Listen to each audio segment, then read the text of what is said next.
ท่านเป็นด็อกเตอร์ด้านการเมืองจบการศึกษาที่ประเทศฝรั่งเศสปัจจุบันเป็นประธานกระบวนการเพื่อประชาธิปไตยในลาวที่สหรัฐอเมริกาขอเชิญก่อนเลยท่านเพื่อนพี่น้องและมิตรสหายทั้งหลายครับเจ้ามีความยินดีสมสุขที่สุดที่ได้มีโอกาสได้เข้ามาพวงในโอกาสสร้างสรรค์มื้อนี้และเป็นโอกาสที่ยิ่งใหญ่สำหรับพวกเขาทั้งหมดที่ได้มาเต่าหูกันอยู่ในที่นี้ครับเจ้าเข้าใจว่าการต่อสู้ของพวกเขาเพื่อสิทธิเสรีภาพประชาธิปไตยของประชาชนลาวในต่างประเทศนี้มันได้30 กว่าปีมาเนี่ยเห็นว่าบ่ไปบ่มาและบ่ก้าวหน้าไปเท่าใดแต่ว่าความตื่นตัวของประชาชนลาวเฮานี้นับมือเพิ่มทวีขึ้นเรื่อยๆแต่ว่าก็ยังบ่ทันเข้าห้องเข้าห้อยครับเจ้าคิดว่าพวกเฮาจะต้องเปลี่ยนแปลงแนวคิดใจไปสู่เป้าหมายอันแน่นอนคือจุดหมายปลายทางที่แน่นอนว่าเฮาต้องการหยังเฮาอยากเฮ็ดหยังแต่แท้เฮาเป็นไผและหมู่ผู้อื่นเป็นไผแท้ฉะนั้นเฮาต้องเต่าหุ้มพลังเต่าหุ้มกำลังสวยกันในการปรึกษาหารือในการออกความคิดความเห็นต่างๆเพื่อสอบหาวิชาความรู้และปัญญาในการแก้ไขปัญหาของประเทศชาติของพวกเราข้าพเจ้าบ่อยากเว้าซับสอบถึงอีกเกี่ยวกับเรื่องสภาพการของเราไทยแพ้กับผู้จักแล้วพอเท่าปัจจุบันนี้เห็นว่าสภาพการของเราเฮานับมือสุดโทรมลงสักไส่ก็ย้อนหยังย้อนว่าอยู่พุ่นการเคลื่อนไหวปฏิบัติหน้าที่ของรัฐบาลของฝ่ายเผด็จการมันเป็นไปในผู้ที่บ่ยกงามที่บ่ถือต่อเหมาะสมกับเงื่อนไขของประเทศชาติครับแล้วประเทศชาติเราในปัจจุบันนี้ล้วนแล้วแต่แม่นพ้นสะท้อนที่ยาวนานมาจากศึกสงครามต่างๆอยู่ในภาคพื้นเอเชียอาคเนย์เราควรระลึกถึงภาพพจน์ที่ผ่านมาในอดีตว่าซึ่งชาวลาวของเรานี้ได้ประสบพบพอกับความยุ่งยากซับซ้อนและความล้มลุกคลุกคลานมีน้อยหลายพอเพียงใดในแต่ละยุคในแต่ละสมัยฉะนั้นแล้วเฮาควรเบิ่งประวัติศาสตร์อดีตให้ลึกซึ้งแล้วทวดขึ้นว่าเฮาจะเฮ็ดจังไดถอดถอนบทเรียนเพื่อให้เฮามีเห็นแจ้งในความเป็นจริงแท้ของสภาพการถ้าบ่ดังนั้นพวกเฮาก็จะแตกแยกกันอยู่จังซี่เรื่อยๆความเว้าว่าเฮาสามัคคีนั้นเว้าแต่ปากแต่ความเป็นจริงแท้เฮาบ่ได้ปฏิบัติให้ถูกต้องเหมาะสมว่าเฮานี่มีความมั่นใจในความสามัคคีฮักแพงช่วยเหลือซึ่งกันและกันอันนี้ถ้าว่ามีความสามัคคีนั้นพวกเฮาจะเฮ็ดให้เวียกงานของพวกเฮานี่เจริญก้าวหน้าไปได้ไวที่สุดแต่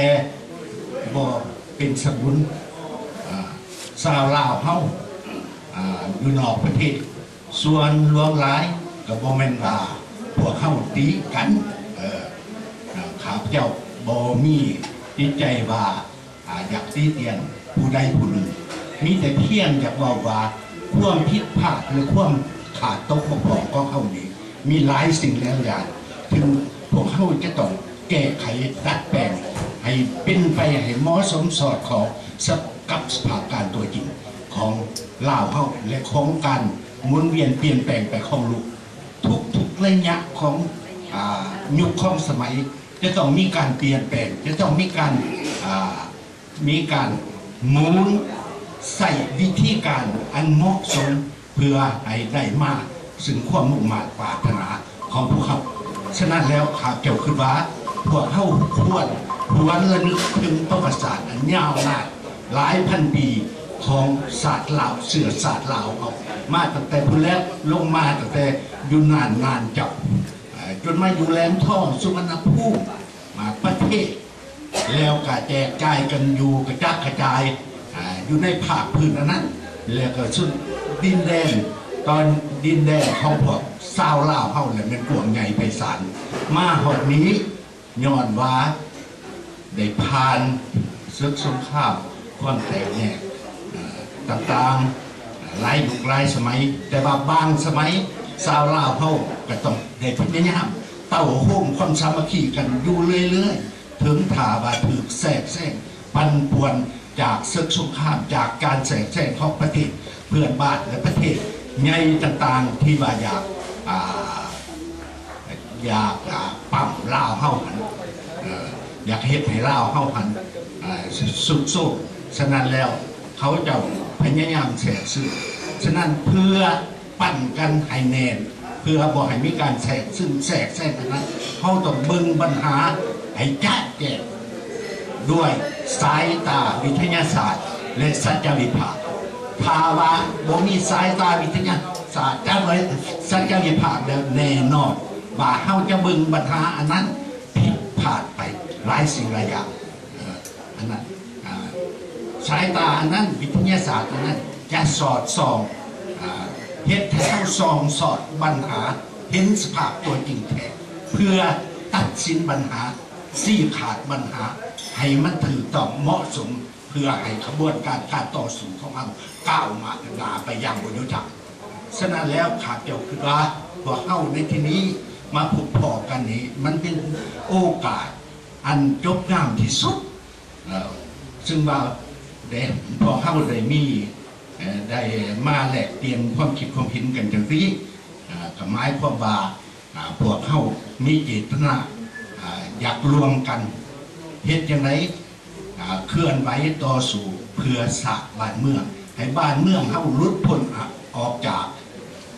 อำนาจเผด็จการให้มีสิทธิเสรีภาพประชาชนมีสิทธิเสรีภาพประชาธิปไตยถ้าบ่มีสิทธิเสรีภาพประชาธิปไตยแน่นอนเขาจะถือขอบง่ำจากอำนาจอันใดอันหนึ่งหัวคิดพิศาสตร์สร้างของประชาชนลาวเขานับมือจะพุทเที่ยวเขาสับใส่และได้เมื่อนั้นการขยายตัวเติมใหญ่ขยายตัวของสังคมของลาวเขาหันจะเป็นไปอยู่ในพ่วงล่าหลังเลโปก้าวหน้าไปจักเถื่อและจะย่ำเท่าอยู่เรื่อยๆดีบุรีจะถอยหลังฉะนั้นแล้วพวกเขาควรสำนึกและทบทวนขึ้นใหม่สิ่งใดที่ผิดพลาดสิ่งนี้ใดที่เขาเห็นบ่ถูกต้องในระยะผ่านมา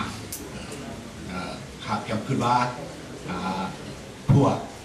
อาเยนอมเขาอยู่ในที่นี้คงจะเข้าใจปัญหาอันนี้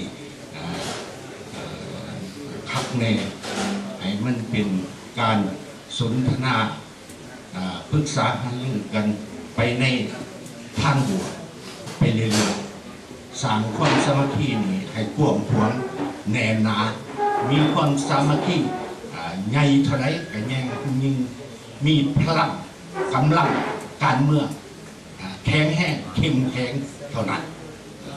ฉะนั้นขอให้พวกเขาพากันเข้าใจปัญหานี้ตื่มอีกขอบใจ